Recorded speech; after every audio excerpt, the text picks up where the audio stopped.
Well, hello there, fuckers. It's getting more polite. How is that happening? I don't know. Maybe I'm in a good mood today, but yeah. Welcome to another One Up Pod review. I am Andy, and I am joined by Ronnie, to my other Ronnie, Chip. Just going to no-sell that like I do at the end of every review. Good. I was hoping so.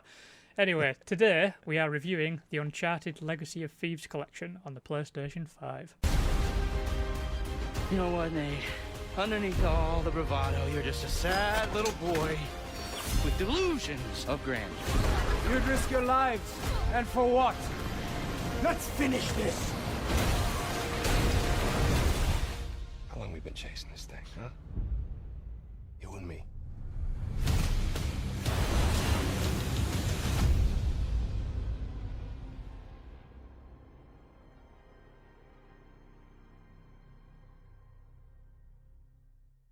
The Legacy of Thieves collection is a remaster / next-gen spit polish of Uncharted 4 and Uncharted Lost Legacy.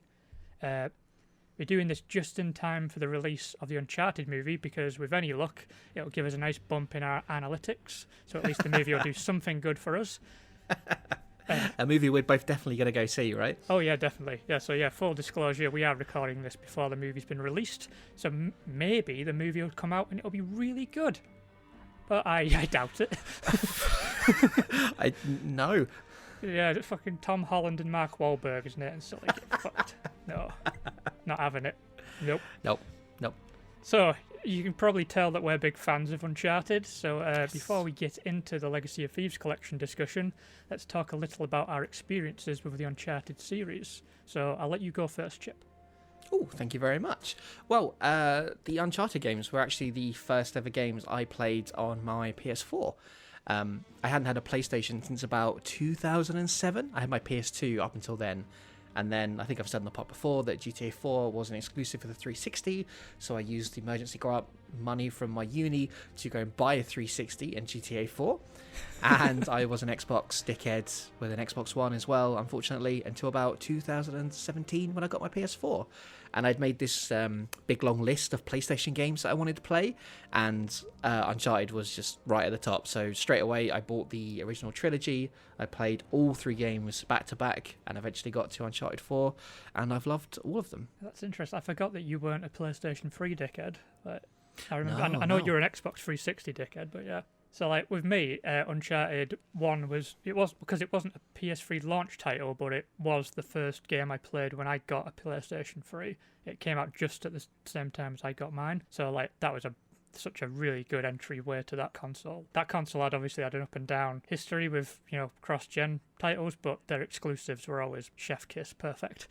So I absolutely loved the first one. At the time, I kept describing it as like a spin on Indiana Jones if a certain disgraced Buffy writer was running things. But no longer. No longer. I cannot use that reference anymore. It's just because it's just very witty, and the focus was very much on the interplay between the characters and their relationships being as crucial as any action set piece. So I really loved it. The first game hasn't aged great. It's a bit clumsy now, I think. Yeah. The fixed camera choices and over-reliance on QuickTime events, that's kind of dated it quite badly. But Uncharted 2 is just one of the best games I've ever played, I think. It's like the perfect action movie that you got to control yourself. It's just, other than the really bad final boss battle, I cannot fault a second of that game. My god. Yeah, that fucking boss battle. Fuck that boss battle. Yeah. Yeah, no thank you. Thank you for reminding me of that. I just got over the nightmares. It's one of those things, like before this came out, I was playing through the original trilogy, and I started Uncharted 2, but it just took me a while to remember that there was something bad coming. And it was, it's the final boss battle, isn't it? Yeah. So I did like Uncharted 3 as well. It was obviously a bit of a drop down compared to 2, not in terms of quality, just in terms of expectation. It's like Die Hard 2 isn't necessarily a bad movie, but it's struggling with its reputation where it's following something that's so perfect. So I feel like Uncharted 3's got some of the best set pieces in the series, but like the levels, the connective tissue, the level design, stuff like that's not quite as seamless as Uncharted 2. So Yeah, I think that's fair. yeah, and I never played what the fuck was the one on the Vita called? Golden Circle? Something like that? Maybe that one. Yeah, I've never played that one. Gold. But yeah, never played it, but it's not a Naughty Dog game anyway, so I feel like I'm off the hook on that one. So, yeah. I love the symmetry of it was the game we both played first when we got whichever PlayStation console it was. That's a nice piece of that's nice for the review, I think. Yeah, I didn't know that was how it was going to play out. Like, Yeah. because I didn't know how you came across Uncharted yourself. You must have played the Nathan Drake collection. What was it? Yes, Yeah. that was the one. Yeah. That was a really good one. Yeah, so you should definitely buy that as well. But we are not reviewing that. We are That is definitely a recommendation. So yeah, now that we're all caught up on Uncharted, let's discuss the first of the games on offer in the Legacy of Thieves collection, Uncharted 4. So again, I will lead to you, Chip, some thoughts on Uncharted 4. Well, it's hardly surprising that I bloody love it. Whereas I played the original trilogy back to back, I think I had a little gap before I went on to 4, and it just felt like that gen of a game. When I came to it, I was like, okay, this is it. It's just the pinnacle of fun. I mean, you made the comparison to them being action movies before, and that's just what they are. They're like the best action movies that have never been made. It's witty, it's just oozing with all this charisma, and I love that it actually forces Nate to look upon some of the decisions that he's made throughout the games and kind of grounded him a bit more in that kind of Naughty Dog style, like they did with Last of Us 2. So there's a comparison to God of War there as well, and these sort of like cranky old men looking back at their lives and thinking, hey, maybe that wasn't the best way. Maybe toxic masculinity is a thing. And I was really excited to play this remaster or update or however they're officially calling it. Yeah, that's a good point on how Uncharted 4 looks back on the series that came before it. I think that's a very much a Neil Druckmann thing that he introduced to the series. Yeah. He brought it down, like more realistic as you can get with a game where you're searching for a lost pirate city, but the stakes were a lot more personal, introspective. It wasn't quite as like doom and like end of the world kind of stakes, bad guys gonna destroy everything, mercenaries, all that shit. It was very much about Nathan and his relationships with the people around him, which I did again really liked. It's again a very much a Neil Druckmann thing. Yeah, some of the writing's really good in it. Yeah, really, really good. It's a lot less dependent on the jokes. They will allow moments of like seriousness. Like the original trilogy had the Marvel problem where like they were always undercutting a lot of things with jokes, but Uncharted 4 like tries to avoid that. It's a bit more mature, as mature as you can get in like an action movie anyway. Yeah. And it is such a good action movie. There's Oh my god, some amazing set pieces in that game. Yeah, it's really mind blowing. Just some of the things that you can do, and take them outside the quick time events as well. I think that's such a good move, because you just running away from all this shit that's blowing up and exploding, and having to time your jumps. Then it's really exhilarating. It does feel a lot more like dynamic and cinematic, but you're involved in it, like in the Scotland level where like all the structures underneath are collapsing and you're climbing up this pillar that's like falling apart, and it's all just you in gameplay. There's no like you said, there's no quick time events taking you out of the action. It's very much you're in the moment completely all the time.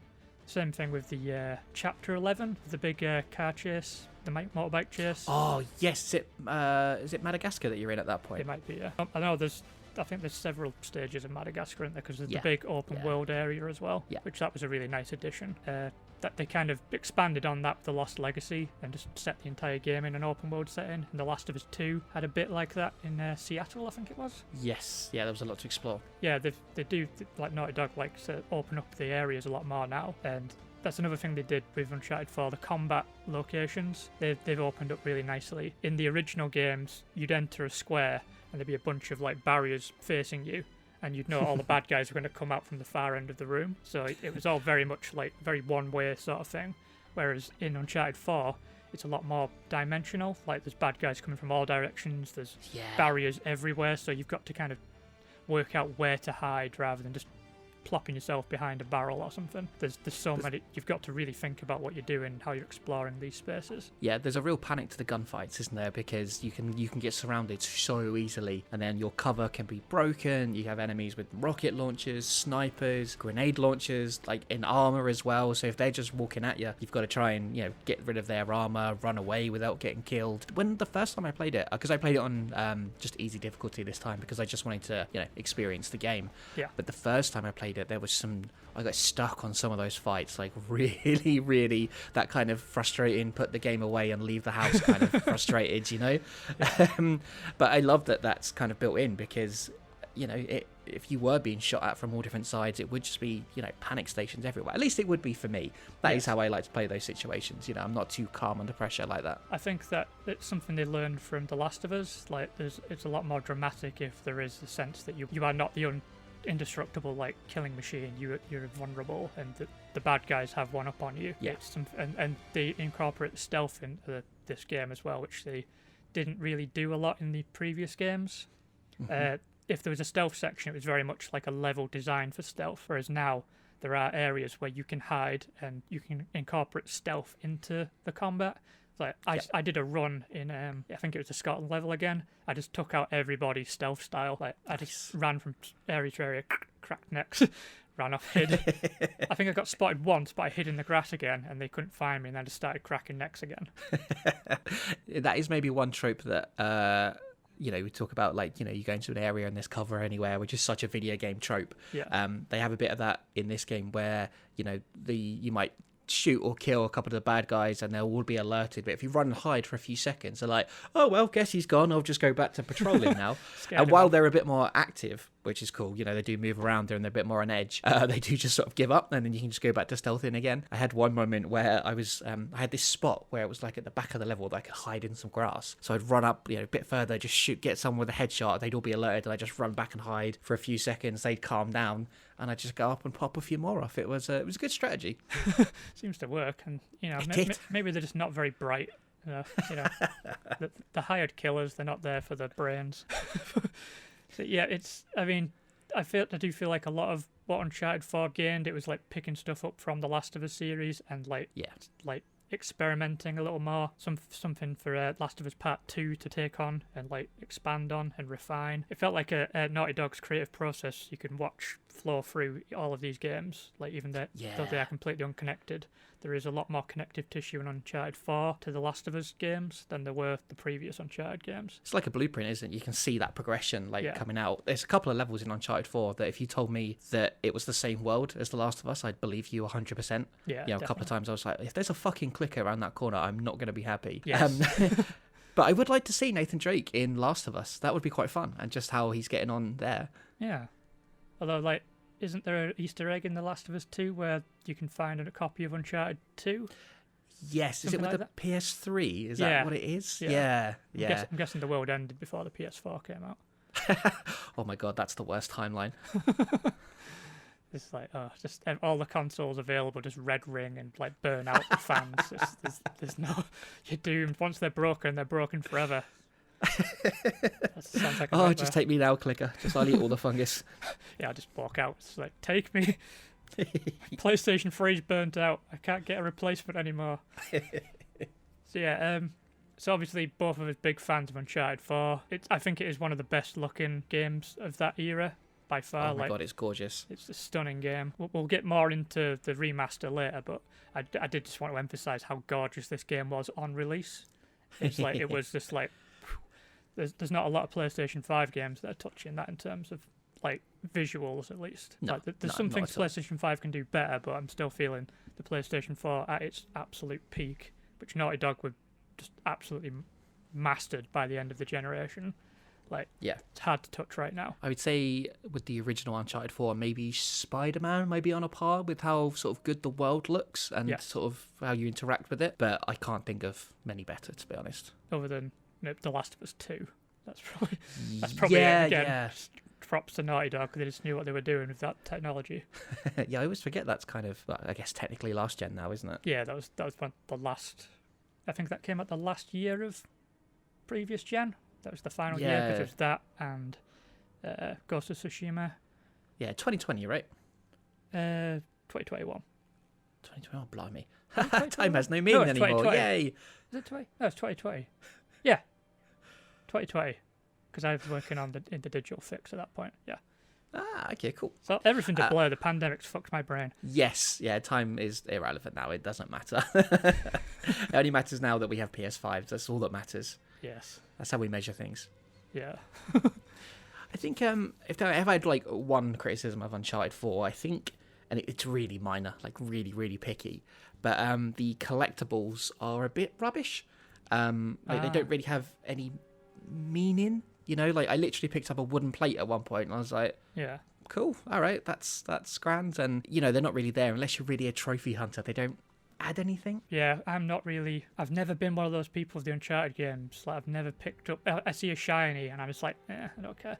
But like when playing it with my partner Caroline, she'll constantly saying, "Get that, get that, get that." I was like, why? I don't care. So she's very much a shiny collector, and I'm just like, I fucking don't care. I just want to shoot people, please. This is a nice Goldilocks scale then, because I'm firmly in the middle. Whereas if I see a shiny, I'll pick it up, but I won't spend 300 days trying to find them all. Looking for them, yeah. Yeah, that makes sense. We're all with different strokes for different folks. I think that's the Yeah, same. it's my approach to life. You know, like if I can't see it directly in front of me, I'm not going to make any effort for it.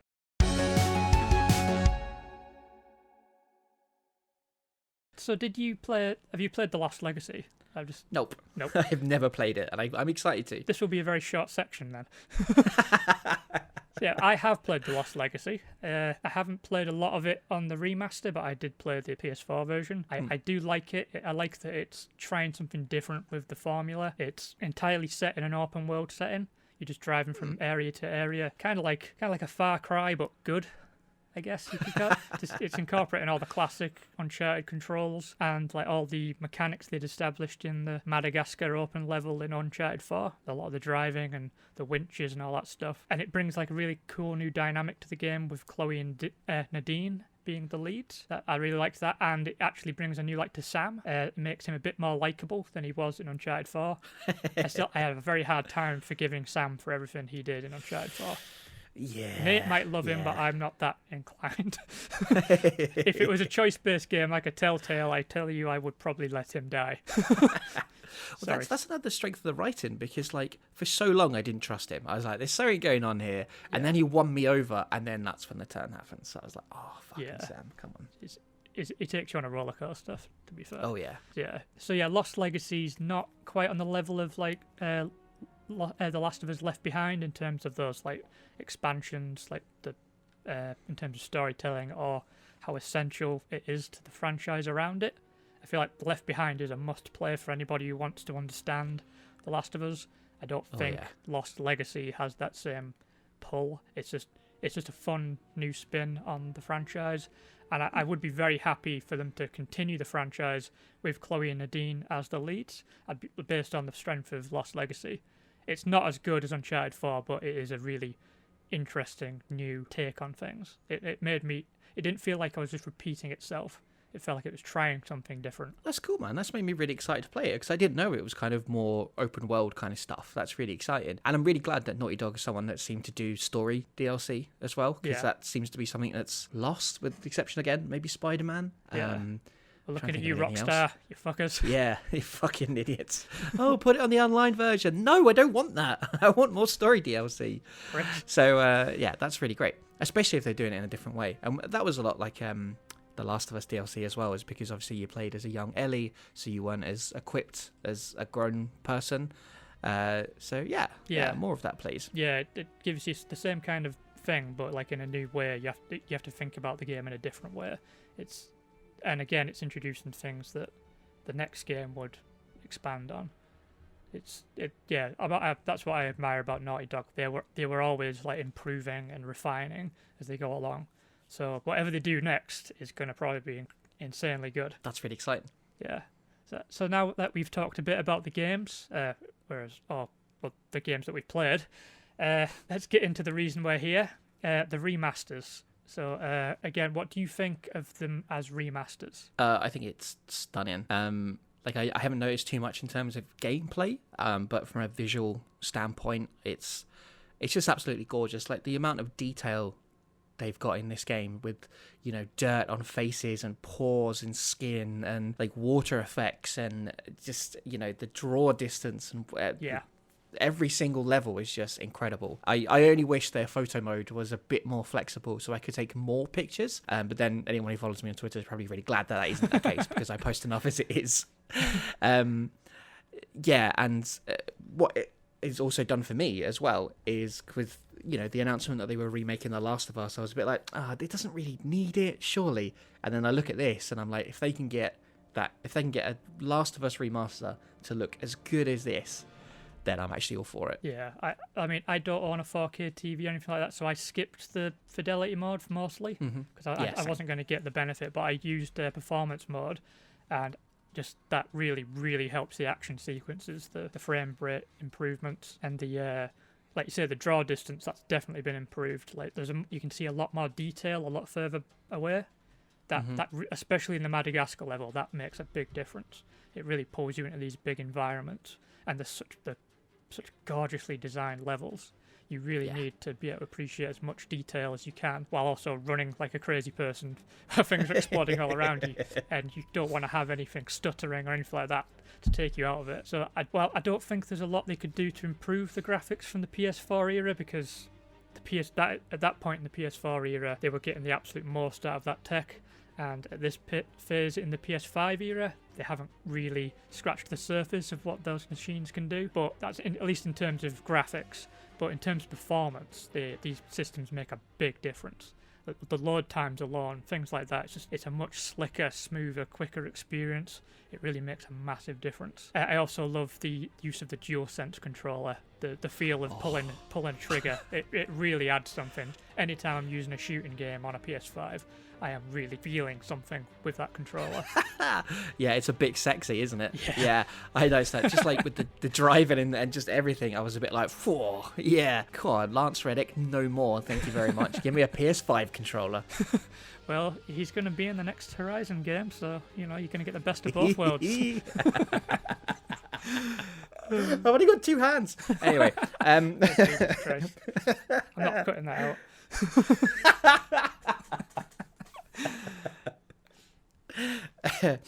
What were we talking about? It's the games, the remasters, yeah. The remasters, yeah, and how pretty they are. Yeah, speaking they're of pretty, sexy. they perform really nicely, they feel great. It's a really nicely done remaster.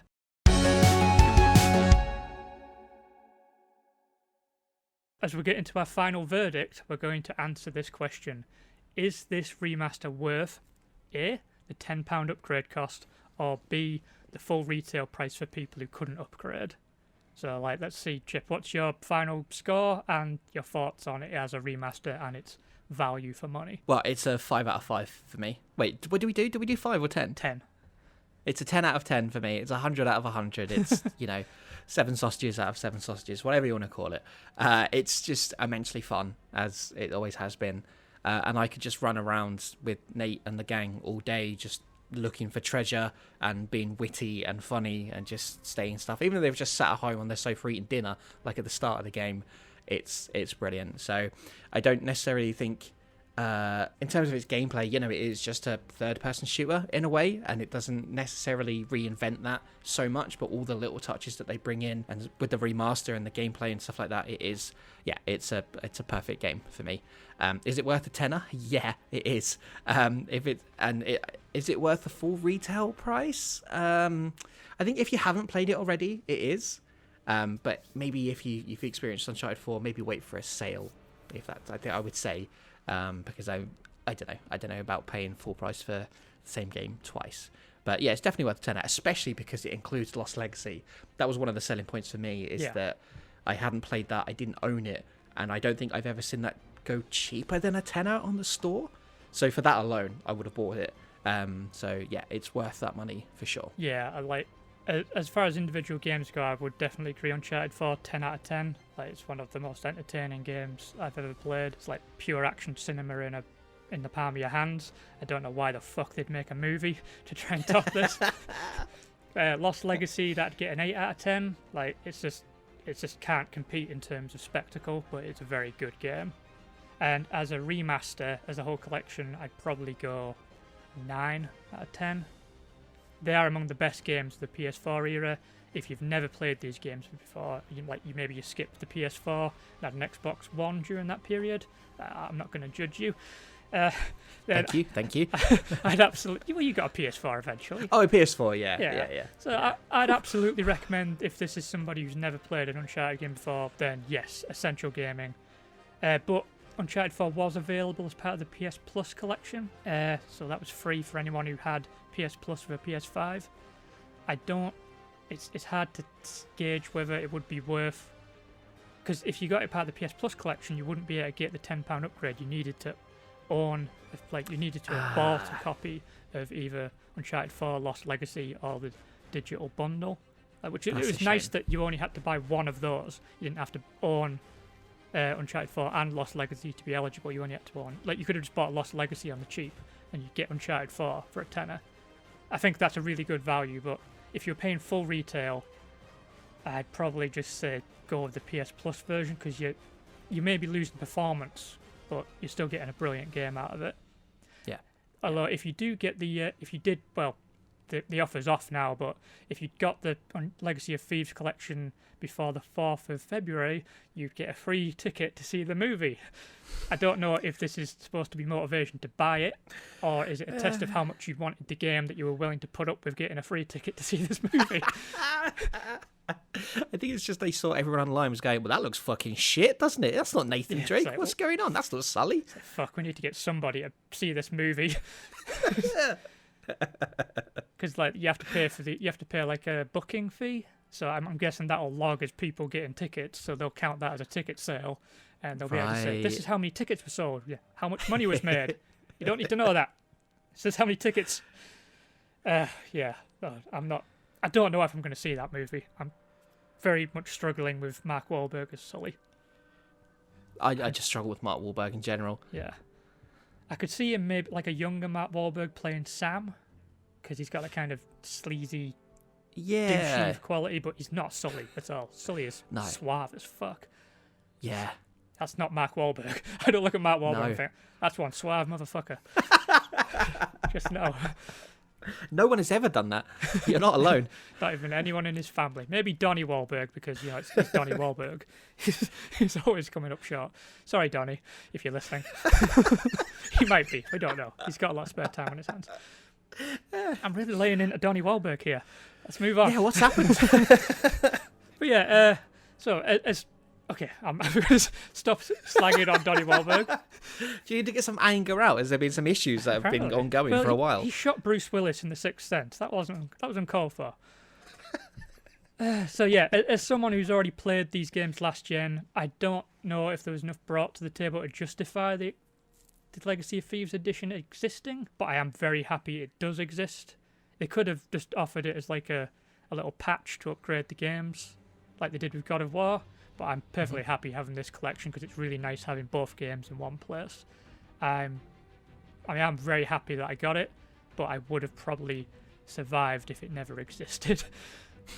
It's a weird way to end my review, but yeah, I'm very happy it exists. But I could have handled it if they'd never bothered re-releasing these games. Because Uncharted 4 is still going to exist and be fun, isn't it? At the end of the day, I'm happy that I paid a tenner for it. I was weirdly getting a little itch to play Uncharted 4 again recently, so it just all added to make it a no-brainer for me, because I was like, yeah, give me Uncharted 4, make it prettier and nicer and play a bit better. I'm in. Yeah. So yeah, this Uncharted Legacy of Thieves collection is a big recommendation from us. So I'm still getting over my Donnie Wahlberg rant. I don't know where that came from. Yeah. I did not. That's not in my notes. That just came out of me. If we hear that he's got death threats now, I'm going to be a bit suspicious. I'm not going to lie. It won't be me. It'll be one of our listeners acting on my For the behalf. One Up Pod. I'm like a Charles Manson figure. I always thought so. So that's why you wanted to do a video game podcast, right? It makes sense now. Yeah. Fucking hell. I don't know if I'm keeping this in. No, I'm going to keep it. I don't care.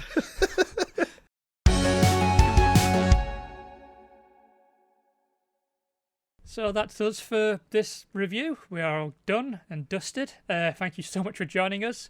If you do like the show and like what we do, please give us a sub on whatever podcast platform you're using right now, and leave us a rating and review if you can. I don't know if you realise this, but you can do ratings now on the Spotify mobile app. So please do join the herd that are giving us 5 out of 5s, apart from one person who apparently didn't. It has dragged our score down slightly. Donnie Wahlberg, you fuck. You're in for it now. No, I don't want... If Donnie Wahlberg gets shot, I'm going to feel so bad. Do you remember that time where they cut out you threatening an entire town? Yeah. Yeah. I hope you don't have any copies of that, because that might come up in court at some point. I mean, I've got the originals, so... Fuck. Anyway, you can follow the podcast on Twitter and Instagram on OneUpPod. That's 1UPP odd with 1D. We do memes, we post video game music, anniversary posts, reader questions, all sorts of shit. We also have a Twitch account, which is OneUpPod. We haven't been using that yet. We probably won't be using it by the time you're hearing this, but eventually, just give us a follow. Eventually, you'll be able to see us all playing some bullshit together, having a great time. So, but by the time you're listening to this, our latest episode on Life is Strange will be out, so please do listen to that if you haven't already. If you've just come in here to hear about some ranting about the Uncharted movie and have never heard us before, check out all our other stuff. It's really good, if I don't say so myself. So, without further ado, I've been Andy. And you've been Chip. Fucking hell, I wasn't even doing a two Ronnie's bit. I don't know. I'm trying to suffocate it. That's what I'm trying to do. Okay, Trying to let it die. Okay, this isn't two Ronnie's bit, just so you know. Okay, I've been Andy. Fuck Donnie Wahlberg. Yeah! See you, everybody. Goodbye. Bye.